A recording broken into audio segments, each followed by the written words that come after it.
то утро капитан Ахмед Мужухоев проводил построение. Личный состав получал ориентировку на машину, которую боевики готовят для теракта. Именно в этот момент протаранили ворота. Первые пару секунд никто даже не понял, что происходит. Но ни один из сотрудников не растерялся, рассказывает капитан. Многие сотрудники мгновенно оценили ситуацию, потому что когда террорист-смертник уже был во дворе, то есть заехал во двор, по нему уже была открыта стрельба. Не одним сотрудником, как я это много раз говорил, не двумя сотрудниками, а десятками сотрудников уже, оценив данную ситуацию, уже была открыта автоматическая стрельба.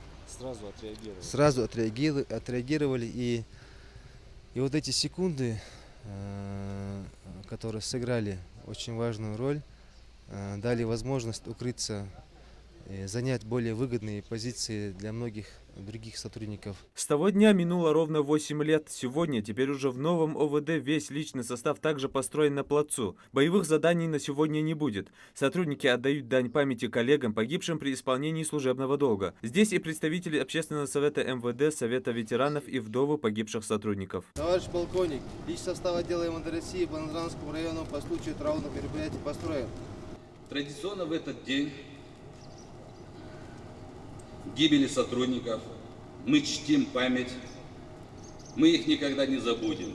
Светлая память сотрудникам, которые погибли при совершении террористического акта. Отдавая дань высокого уважения к их памяти и тем поступкам, которые они совершили, от Министерства внутренних дел по Республике Ингушетия, я заверяю всех собравшихся, что подвиг их не забыт, а имена бессмертны, живут и будут жить в нашей памяти. Это страшное преступление.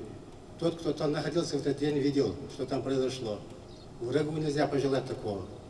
Хочу выразить слова сочувствия и соболезнования всем погибшим, близким, их друзьям.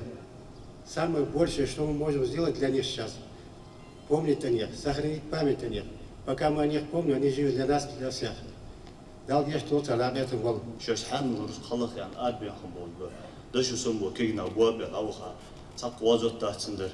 Dal dünya çok emniyeten çok daha az bir keştiyatı, jüret ahlakı boz, jüret aşkı boz. Yani Resulullah Aleyhisselatü Vesselam segvin yani şöyle segvin şöyle fokah oldu yani hatun çitiha. Segvin yani çadoş yani suvaletiydi. Segvin şu ilk ezuk kanvaliyaha. Segvin şu luka az bol segvin yani çünkü kanahtar. По погибшим сотрудникам собравшиеся прочитали дуа. Внимание семьям погибших сотрудников в районном ОВД стараются оказывать регулярно. Помощь в виде продуктовых наборов несколько десятков семей получают и сегодня.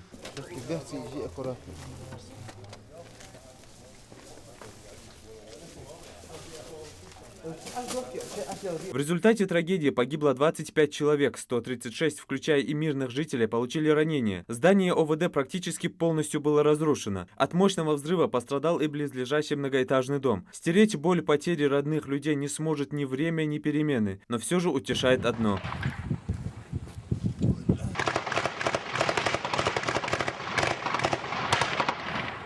Преступление не осталось безнаказанным. 2 марта 2010-го, спустя 7 месяцев после взрыва, в ходе спецоперации Выкажева были уничтожены 6 членов НВФ, в числе которых лидер бандподполья Александр Тихомиров, в узких кругах более известный как Саид Бурятский. По информации правоохранительных органов, Бурятский также был причастен к покушению на главу Ингушетии Юнусбека Евкурова и подрыву Невского экспресса. Юсуп Гелисханов, Адам Кадзоев, Новости 24.